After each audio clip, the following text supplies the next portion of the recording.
நாட்டுக்கோழி தண்ணி குழம்பு ஏன் ஸ்டைலில் பார்க்கலாம் வாங்க. வெங்காயம், தக்காளி, வரமிளகா, ஜாரில் வந்து சின்ன வெங்காயம், இஞ்சி, பூண்டை மட்டும் அரைச்சிக்கிறோம். கோழிக்கறி நல்லா மஞ்சத்தூள் போட்டு கழுவி வச்சுக்கிறோம். நம்ம நிஷா சச்சோட குழம்பு தூள் அதுவுமே நாட்டுக்கோழிக்கு போட்டுக்கலாம். இஞ்சி பூண்டு பேஸ்ட்டு வேணும்னா போட்டுக்கலாம், இல்லைன்னா நம்ம வெங்காயத்தோடய அரைச்சிட்டோம் அதிலே போட்டோம்னா விட்டுருங்க.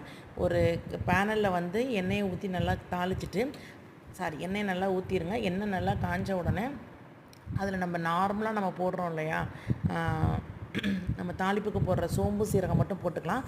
இது தண்ணி குழம்பு. நம்ம வறுவல் குழம்பு அப்படின்னா பட்டை கிராம்புலாம் போட்டுக்கலாம். தண்ணி குழம்புங்கிறனால சோம்பு சீரகம் மட்டும் போட்டுட்டு, சோம்பு சீரகம் நல்லா பொரிஞ்ச உடனே நம்ம வரமிளகா போட்டுக்கலாம். வரமிளகாவை கிள்ளியுமே போட்டுக்கலாம். வரமிளகா போட்டோடனே கொஞ்சோண்டு கருவேப்பிலை போட்டுக்கோங்க. கருவேப்பிலை நம்ம அதிகமாக சேர்க்க நாட்டுக்கோழி குழம்போட நம்ம நல்லெண்ணெய் சேர்க்குறப்பவே நம்மளுக்கு வந்து நம்ம நாட்டுக்கோழியோட நல்லெண்ணெய் சேர்க்குறப்பவே நம்மளுக்கு நல்லது. இதில் வந்து நம்ம கருவேப்பிலை சேர்த்தோம்னா வயிற்றில் இருக்க புண்ணெல்லாம் சரியாயிடும். தேங்காய் வந்து ஒரு அரை மூடி எடுத்துக்கோங்க. அரை மூடி எடுத்து அதை பால் எடுத்து வச்சுக்கோங்க. அதுக்கப்புறமேலு நம்ம சின்ன வெங்காயம், இஞ்சி பூண்டு போட்டதை அரைச்சி வச்சுருக்கோம் இல்லையா, அதை வந்து இந்த குக்கரில் போட்டுக்கலாம்.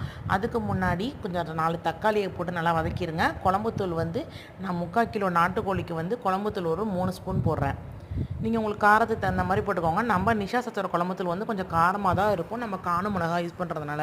உங்களுக்கு காரம் வேணும்னா இன்னும் கொஞ்சம் போட்டுக்கோங்க. நான் கொஞ்சம் காரம் அதிகமாக சாப்பிடுவேன், அதனால் போட்டுக்கிட்டேன். இந்த ஸ்டேஜ்லேயே நீங்கள் தூள் உப்புமே போட்டுக்கலாம். தூள் உப்பு போட்டாலுமே நல்லா அந்த மசால் வந்து உள்ளே நல்லா ஏறிடும். அதுக்கப்புறமேலு நான் கொஞ்சோண்டு பட்டை கிராம்பு தூள் இருக்கு இல்லையா, கரம் மசாலா தூள், பிரியாணி தூள் வந்து கொஞ்சோண்டு போட்டிருக்கேன். அப்புறம் அரிசி கழுவுன கழனி தண்ணி இருக்கும் இல்லையா, அதுதான் ஊற்றி வேக வைக்கிறேன். நீங்கள் நார்மல் தண்ணி கூட வேக வச்சுக்கலாம். ஆனால் வந்து நான் அரிசி கழுவுன தண்ணி ஊற்றினோம்னா நல்லாயிருக்குங்கிறதுக்காண்டி தண்ணி குழம்புக்காண்டி அதை ஊற்றுறேன். உப்பு தேவையான அளவு போட்டுக்கோங்க. நான் வாசனைக்காண்டி பிரியாணி மசாலா தூள் போட்டிருக்கேன், வேணும்னா போடுங்க, இல்லாட்டி வேண்டாம்.